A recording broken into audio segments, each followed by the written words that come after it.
Shalom, shalom. First and foremost, as always, I love to give all praise, honor, and glory unto Yahweh, Ba'ashem Yahushai, and peace and blessings unto the elect. All right, so I wanted to go into Esther 8 and verse 17. The people of the land becoming Jews, which I'm going to go ahead and read it. This is Esther 8 and verse 17. It says, "And in every province and in every city, whithersoever the king's commandment and his decree came, the Jews had joy and gladness, a feast and a good day. And many of the people of the land became Jews, for the fear of the Jews fell upon them." Now, what is this talking about right here? In short, this is talking about the different nations becoming Judaized because of us, because of the southern kingdom at this time, right? Which, when you read Esther, or when you read the whole book of Esther, but mainly focusing on the 8th chapter, we got the green light to basically avenge ourselves from our enemies. Starting with Haman, the Agagite, which he comes from Edom. All right, he came from the tribe of Amalek, which he will be back on the scene as a so-called Jew today, right? He wanted to hang us. He wanted to destroy the whole entire nation, or he wanted to destroy the Jews. But the Heavenly Father had it to where it didn't happen. His own trap that he set, his own snare that he set for us, ultimately fell upon him. So the king, which was Ahasuerus at this time, what he did was he gave us the green light to set up in stone whatever we wanted. And Mordecai, which was Esther's uncle, he set up a decree that, hey, look, man, we get to put down our enemies, or we get to kill our enemies, we get to slay our enemies, which that's where Purim comes in at. And basically the other nations, the heathens that were within that province of the Median Persians, they got afraid and they assimilated into our culture, which I'm gonna go into it. I'm gonna read it, but I just did some explaining before I go into it. Now, I looked up these words, right? You have Americanization, and you have Romanization, right? Which Romanization is understood as the adoption of the Roman ways of behavior, culture, and religious practices by the native people of the provinces of the Roman Empire. Then you have Americanization as well, which is the same thing. It says Americanization is the process through which an immigrant or a group of immigrants changes their practices or identity to conform to the parent mainstream, right? And that's essentially what these other nations did. Because when you go into these words, the two words for Jews in this verse, there's two different words and there's two different meanings, right, for the word Jew. So boom. So here you have where it says, "And many of the people of the land became Jews," right? So let's go into this word for Jew. So this is the Hebrew word Yahad, right? And it says to become a Jew, in fact or in fraud, become Judaized. So that's what happened. They became Judaized. And that's what's going to happen in the kingdom. And the Judaization of nations, this wasn't the first time that it happened, actually. All right, you read that in the book of Judith. I forgot the guy named the Ammonite.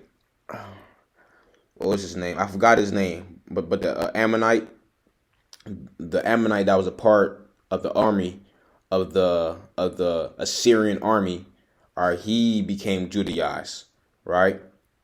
You read how John Hyrcanus II, he had Judaized the Edomites during the time of the Hasmonean Maccabean dynasty. And that's going to happen in the kingdom of heaven. All right, when you read the prophecies, all these nations are going to become Judaized because they're going to have to conform to our way of living, our practices, our culture. Isaiah 2 and verse 2 says, "And it shall come to pass in the last days that the mountain of Yahweh's house shall be established in the top of the mountains, and shall be exalted above the hills, and all nations shall flow unto it. And many people shall go and say, Come ye, and let us go up to the mountain of Yahweh, to the house of the power of Jacob. And he will teach us of his ways, and we will walk in his paths. For out of Zion shall go forth the law and the word of Yahweh from Jerusalem." So what is it saying? That these heathen nations are going to become Judaized, right? And it's not going to be in the form of we asking them, or we're just going to be holding hands, kumbaya. We're going to be whipping them. We're going to be whipping them into shape, which goes into imperialism.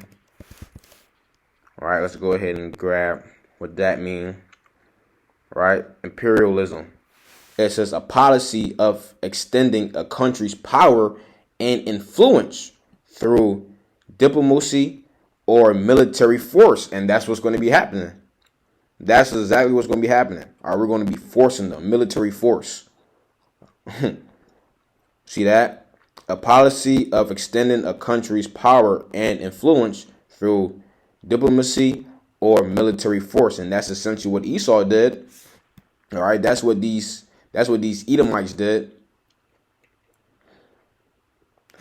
See, it says right here again. It says imperialism is the state policy, practice, or advocacy of extending power and dominion, especially by direct territorial acquisition or by gaining political and economic control of other areas, often through employing hard power, but also soft power. But we're going to be employing hard power, right? Again, you have another meaning for it, which I like this. Imperialism is when one country exercises power over another through various methods of control, and that's how we're going to be doing it. All right, the fear of us is going to come upon these other nations, and they're going to become Judaized because they're going to be practicing our culture, like it says for Americanization and also Romanization. Right, is understood as the adoption of Roman ways of behavior, culture, and religious practices. We'll just sub that out for Judaization. It's going to be the understanding as the adoption of Israelite ways of behavior, culture, and religious practices. Because these other nations, they're going to have to adopt our ways in the kingdom of heaven, like it says in Isaiah, the 2nd chapter and the 3rd verse. Get it in the NOT. Isaiah 2 and 3 in the NOT. It says, "People from many nations will come and say, Come, let us go up to the mountain of Yahweh, to the house of Jacob's power. There he will teach us his ways, and we will walk in his paths.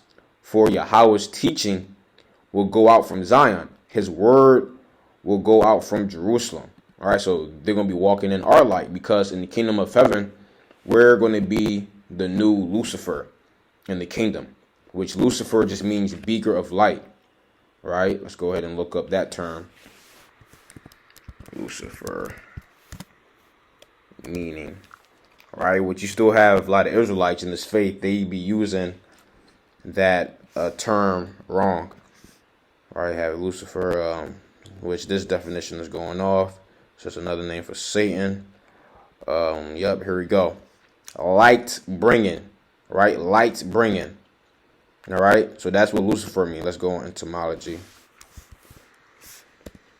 That's what we're going to be in the kingdom. Why? Because we're going to be bringing that light. And what's the light? The knowledge, wisdom, and understanding. All right, the Bible, right? The Torah, tha rah, which means instructions or law. All right, Lucifer. You be having guys in the truth calling camps Luciferians and stuff like that, which that's not what the term. That's not what the term Lucifer means. All right, so we can see. Once again, this is going off. All right, it says Satan. All right, they believe Lucifer identifies with the spiritual demon Satan, which no, Lucifer right now is dealing with the so-called white man, because he's the beaker of light in this society, which in the next society, we're going to be Lucifer. All right, so when you break down the word Lucifer, right, you see, all right, boom. So from lux or lucis, light, Ferrer, or light, brightness, or to carry, to bear, to carry light or to bear the light. But we know, according to the Bible, the light symbolizes knowledge, wisdom, and understanding. Go ahead and grab Proverbs. Proverbs the 6th chapter, and what is that? Proverbs 6.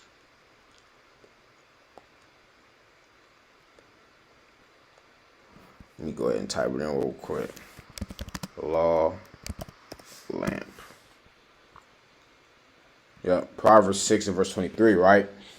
So it says, for the commandment is the lamp, and the law is light, and reproofs of instructions are the way of life. You see that? So the commandment is the lamp, and the law is light, right? So the law, statutes, and commandments, which is our knowledge, wisdom, and understanding, pursuant to Deuteronomy. Go ahead and grab it for those who may not know.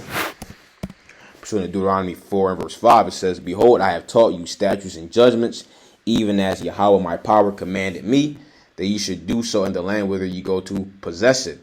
Keep therefore and do them, for this is your wisdom and your understanding in the sight of the nations, which shall hear all these statutes and say, surely this great nation is a wise and understanding people. You see that? So our wisdom, knowledge, and understanding is the law, statutes, and commandments, and also the rest of the wisdom that comes with the Bible, or the different Psalms, or the teachings of Yahweh Shai. All right, Psalms, Ecclesiastes, Proverbs, Sirach, wisdom of Solomon, or the whole entire Bible. Or that is our wisdom, and the Heavenly Father is going to instill all of those things within us. So we're going to be the new light carriers in the kingdom of heaven. We're going to carry the light. We're going to be the next beaker of light, because we're going to be carrying this knowledge, wisdom, and understanding. Plain and simple. Let me go ahead and grab this in Isaiah. I believe it's Isaiah the 60th chapter. Either it's Isaiah 60 or 61. Yep, Isaiah 60 and verse 19. It says, the sun shall be no more thy light by day, neither for brightness shall the moon give light unto thee, but Yahweh shall be unto thee an everlasting light, and thy power, thy glory.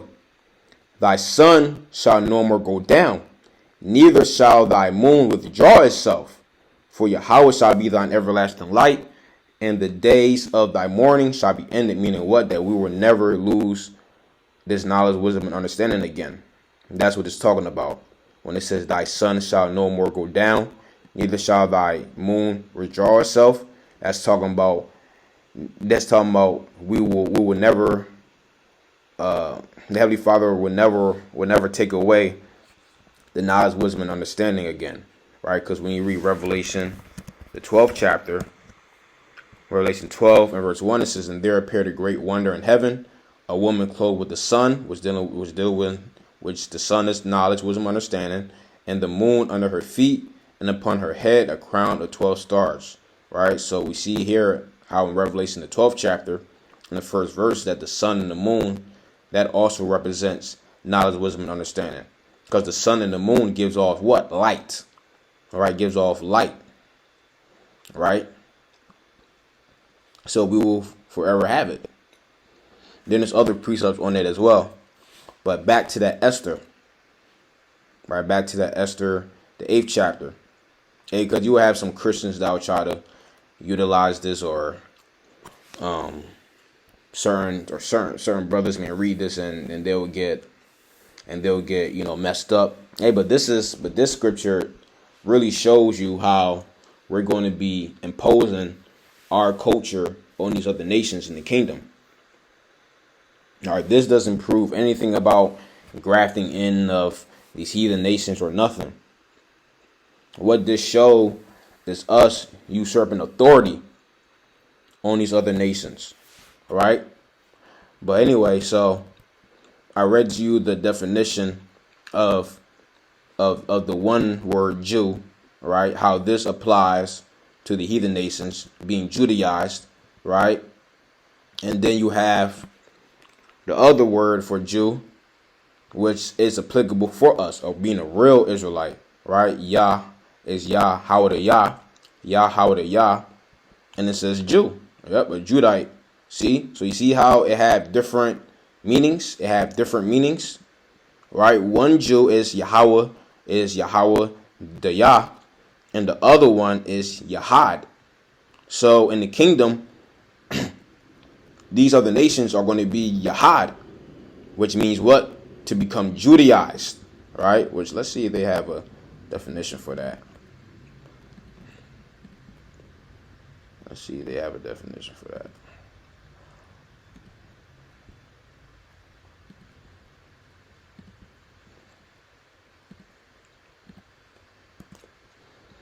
Boom. Judaize. Yup. Make Jewish convert to Judaism, which, of course, this is not a religion. This is our nationality, right? But basically what it means is to have people get down with our culture, essentially. Are conforming or to assimilate in our ways, which is what these heathen nations are going to have to do. Because in the kingdom of heaven, we're not going to have Moab worshiping no damn Chemosh. We're not going to have the Canaanites worshiping no damn Baal. Ain't going to be none of that. None of that is going to be going down in our kingdom. They're going to have to worship the Most High. Plain and simple. You're going to have to worship Yahweh Shai, like it says in the book of Daniel 7. They're not going to be, because the Heavenly Father is going to famish all the gods of the earth. Right? It says that in the book of Zephaniah, the 2nd chapter. Zephaniah chapter 2. It's the 3rd chapter, I believe. Either Zephaniah or Zechariah. I always getting mixed up. No, it should be Zephaniah.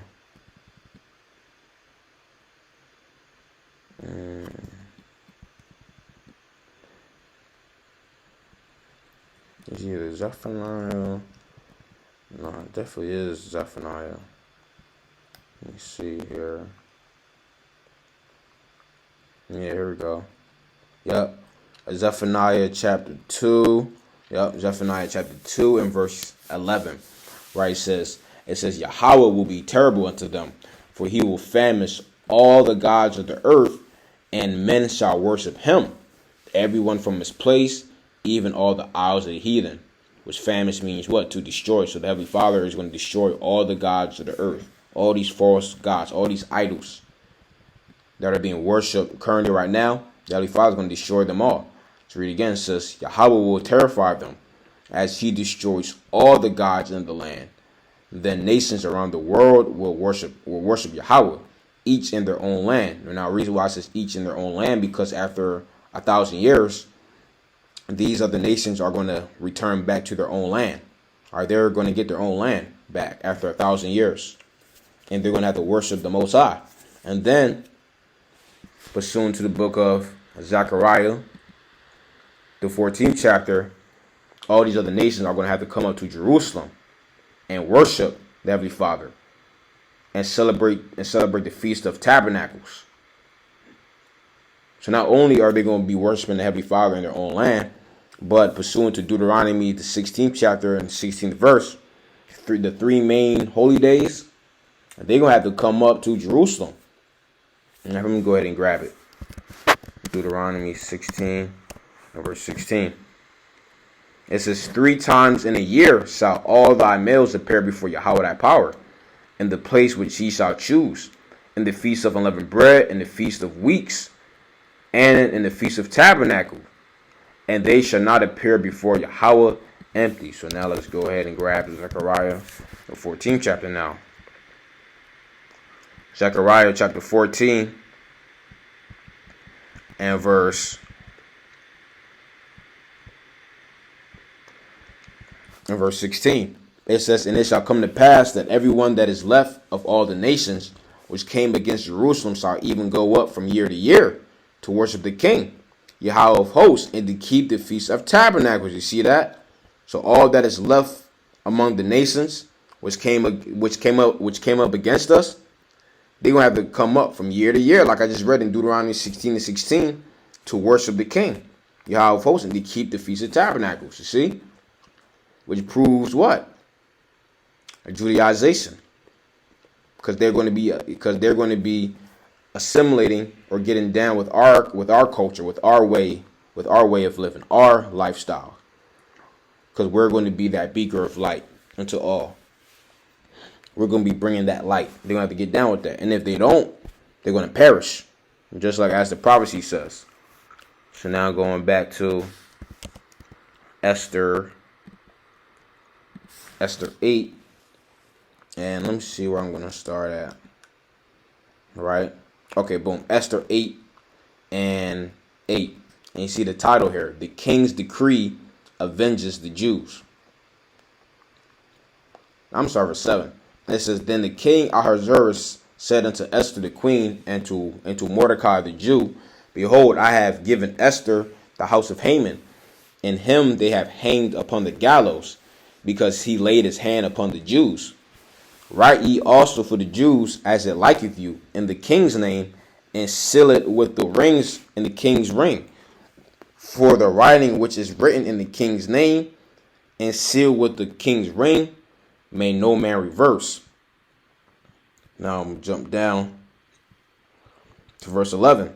It says, wherein the king granted the Jews, which were in every city, to gather themselves together, and to stand for their life, to destroy, to slay, and to cause to perish all the power of the people and provinces that would assault them, both little ones and women, and to take the spoil of them for a prey.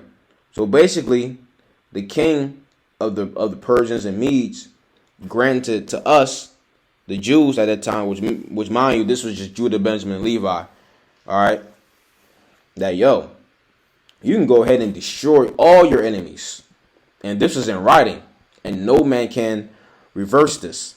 Let's read it in the NOT so that you can get a better understanding. The king's decree gave the Jews in every city authority to unite to defend their lives. They were allowed to kill, slaughter, and annihilate anyone of any nationality or province who might attack them or their children and wives, and to take the property of their enemies. You see that?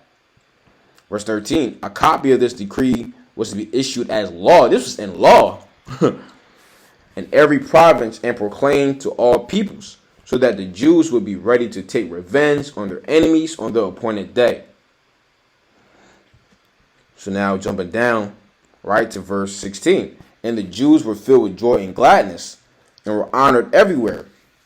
In every province and city, wherever the king's decree arrived, the Jews rejoiced and had a great celebration, and declared a public festival and holiday. And many of the people of the land became Jews themselves, for they feared what the Jews might do to them. You see that? So it was out of fear that they got down or assimilated into our into our customs. It's because of the fear, not because they willingly wanted to serve the Heavenly Father, but because of out of fear, just like our ancestors.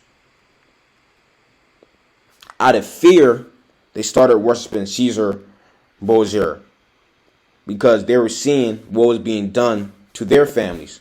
They were being murdered relentlessly. And they was like, oh, all right, fuck it. We just gonna go ahead and submit. Same likewise with these people right here, with these different nationalities here in the book of Esther. They saw that it was putting people down.